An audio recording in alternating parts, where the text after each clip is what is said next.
गुरुमुखो, आज का सत्संग बहुत ही लाभकारी है। सभी प्रेमी गुरुमुखजन वचनों को ध्यान से सुने और अपने जीवन में धारण करें।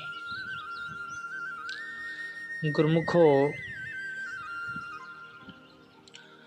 प्रभु की ओर से मनुष्य को यह वरदान उपलब्ध है कि साहस और धैर्य के साथ जिस काम में व्यस्त होगा उसी में विधि की ओर से उसे सहस्त्र गुना सहायता मिलेगी। साधारण कोटि की सांसारिक प्रीति या लगन में सफलता प्राप्त करने के लिए भी यदि मानव दृढ़ता पूर्वक जुट जाता है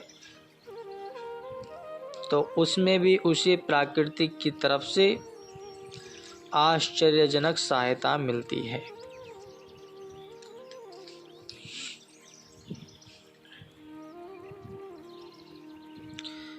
अविचल संकल्प में वह अवर्णनीय शक्ति है कि असंभव कार्य भी संभव हो जाते हैं और प्राकृतिक की समस्त शक्तियाँ को भी अटल संकल्प के समक्ष घुटने टेक देने पड़ते हैं। शारीरिक उद्देश्य की सिद्धि हेतु यदि इस प्रकार प्रबल शक्ति उत्पन्न हो सकती है तो आत्मिक ध्येय की प्राप्ति के लिए वैसी अदम्य शक्ति क्यों न होगी। जिस कार्य में भी साहस, दृढ़ संकल्प एवं लगन के साथ लग जाएं, उसी को पूरा कर सकता है। यदि अपनी सुरती को जो बाह्य जगत में बिखरी हुई है सब ओर से समेटकर प्रभु प्रीति में जोड़ दें तो मालिक के दरबार में अपनी पहुंच कर सकता है। शर्त यह है कि संकल्प अचल और लगन सुदृढ़ हो। मनुष्य मनुष्य ही है। मनुष्य जन्म का इतना गौरव है कि देवता भी इसकी याचना करते हैं। शेष प्राणियों की तो विसाती क्या है। संकल्प बनाना मनुष्य का ही काम है। इसके संकल्प में वह दुर्दिव्यनीय शक्ति रखते हैं जिससे चराचर जगत की एक बार चौंक उठता है। जगत ही एक बार चौंक उठता है। सतयुग में महाराजा हरिश्चंद्र को जिसे काशी के बाजारों में बिकवा दिया, शमशान में मुर्दों के जलाने जैसा घृणित कार्य करवा लिया, वह क्या था? एक वज्र संकल्प की मुझे अपने गुरुदेव की दक्षिणा चुकानी है। महातेजस्वी परशुराम ने जब संकल्प कर लिया कि मुझे सकल भूमंडल से और ताल जंग से वंशज क्षत्रियों का मूल नाश करना है तो उस रणकुमार ने 21 बार समस्त पृथ्वी को खंगाल दिया और एक भी दुष्चरित्र क्षत्रिय को जीवित न रहने दिया। मानव संकल्प में देवता गर्जन करते हैं, दिशाएं उसे स्थान देती हैं, 14 भुवन उसकी लहरों से थर्रा उठते हैं, हिमाचल की चोटियां नीचे झुक जाती हैं और सप्त महासागर उसके लिए छोटे जलाशय बन जाते हैं।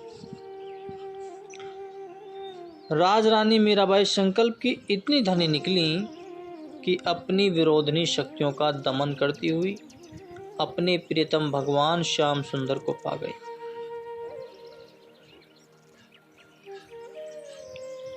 भक्त भी जब तक अपने प्रभु मिलन के संकल्प में सुदृढ़ नहीं रखता, प्रेम निष्ठा नहीं रखता, तब तक प्रभु भी उसे उदासीन रहते हैं। कारण कि उसका संकल्प अभी विकल्प है। उसके चित्त में एक ही भावना ने अधिकार नहीं किया हुआ है। वह कभी परमात्मा का बन जाता है तो कभी संसार का। अनन्यता की ज्योति उसके हृदय में नहीं जल पाती।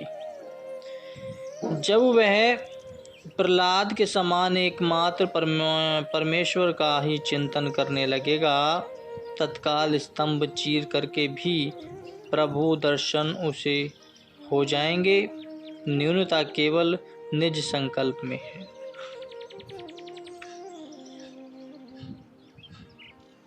अपने लक्ष्य की सिद्धि के लिए कठोर व्रत लेकर जो वीर धीर पुरुष निकलता है, उसके लिए समूची धरती ही आंगन की जैसे छोटी बन जाती है, समुद्र बन जाता है। एक छोटी सी नाली समुद्र बन जाता है, जिसे एक कदम में ही पार कर ले।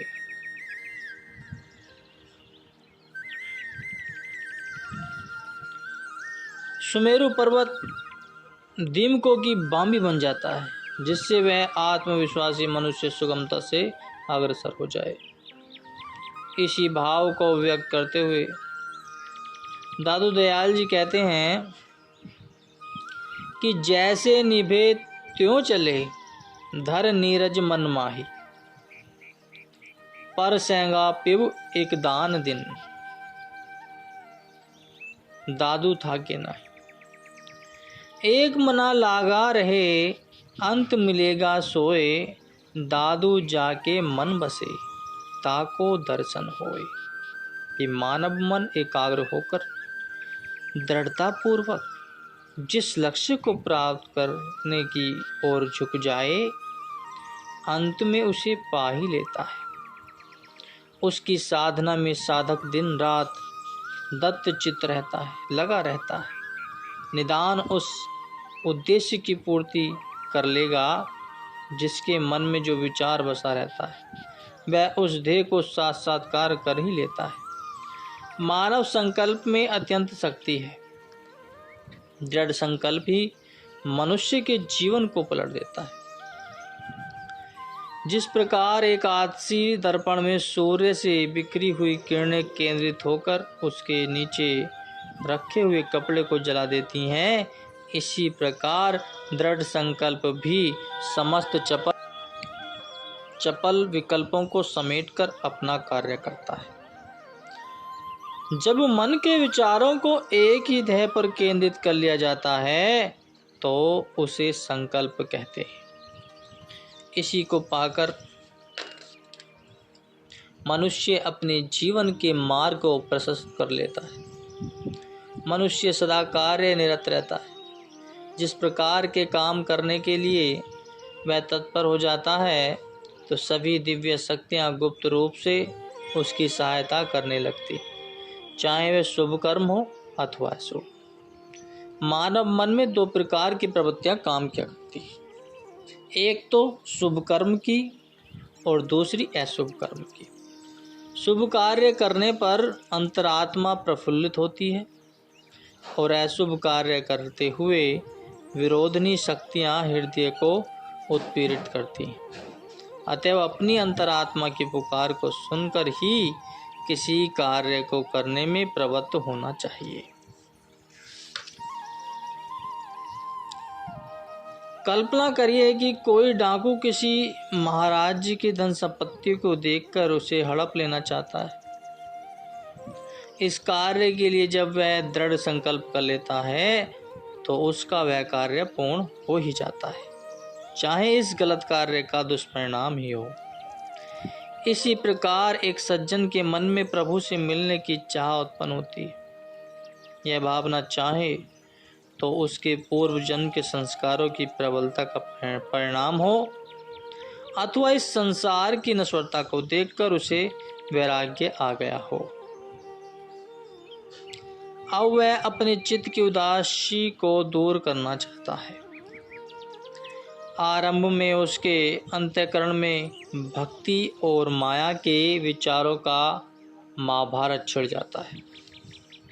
धीरे धीरे जब वह प्रभु दर्शन के मार्ग में पग बढ़ाता है और दृढ़ संकल्प कर लेता है, तब वह दृढ़ निष्ठा के साथ किसी संत सत्पुरुष की खोज के लिए आतुर हो उठता है। अपने घर परिवार तक का भी परित्याग कर देता है। जहाँ चाहा तहाँ रहा। उसे भी संत सद्गुरु का मिलाप हो जाता है। फिर उनके बताए हर हुए मार्ग को स्वीकार करके साधना में लीन होकर वह साधक प्रभु दर्शन कर लेते हैं।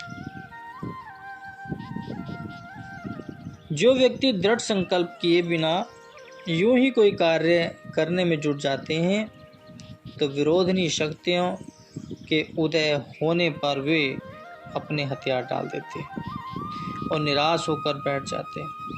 जो दृढ़ चित्त होकर पग बढ़ाते हैं, उनके विषय में संत दयाबाई जी कथन करती हैं कि जो पग धरत सो दृढ़ धरत, पग पाछे नहीं देत, अहंकार को मारी करी, राम रूप जस लेत। अर्थात जो साधक अपने लक्ष्य की ओर बढ़ने के लिए दत्त चित्त होकर पांव रखता है, एक पग भी पीछे नहीं हटाता तथा आगे ही बढ़ता जाता है, वह अपने दुर्दांत शत्रु अहंकारी रूपी रावण का सर्वनाश करके भगवान राम की भांति विश्व में प्रतिष्ठित होता है। जिस साधक का मन मार्ग में आने वाली कठिनाइयों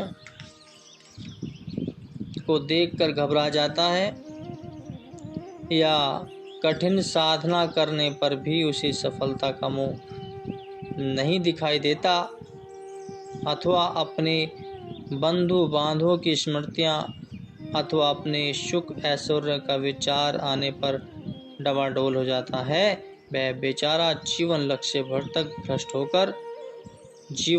से भ्रष्ट होकर अपने दोनों लोक बिगाड़ लेता है। इसलिए अपने जिस कार्य को किया जाए श्रद्धा से किया जाए, जिसमें मन लगा हो, जिस लक्ष्य को प्राप्त करना हो, उसमें दृढ़ता से कार्य करने की आवश्यकता होती है। श्रद्धा, विश्वास और प्रेम ये धर्म के सार रूप हैं। इन तीनों के सहारे पर ही हमारे जीवन का आधार है। इन तीनों का सेवन करने से हमारे जीवन में मालिक का संकल्प दृढ़ होता है और मनुष्य के आगे उन्नति तथा सफलता की नई नई राहें खुलती जाती हैं। यदि इन तीनों को जीवन में घटा दिया जाए तो मनुष्य अपने जीवन में महत्वपूर्ण सफलता प्राप्त कर लेता है। श्रद्धा और विश्वास जहाँ काम करते हैं, वहाँ कोई भी बात कठिन या असंभव नहीं रह सकती। मालिक का विश्वास ही एक ऐसी वस्तु है जिसे प्रत्येक कठिनाई सरल बन जाती है, तथा यदि उसके साथ श्रद्धा और प्रेम भी सम्मिलित हो, फिर तो मार्ग और भी सुगम हो जाता है। जो व्यक्ति इन तीनों ही शुभ गुणों को दृढ़ता सहित ग्रहण करके अपने जीवन के धागे में पिरो लेता है, उसके सामने रास्ते की सभी कठिनाइयाँ और बाधाएं न केवल सरल हो जाती हैं, अपितु अपने आप रास्ता छोड़ती चली जाती है। इसलिए श्रद्धा और विश्वास होना बहुत जरूरी है। भक्ति का मार्ग हो या किसी सांसारिक कार्य का मार्ग हो, उसमें श्रद्धा और विश्वास का होना, उसके साथ साथ उससे लगाव प्रेम होना बहुत आवश्यक है।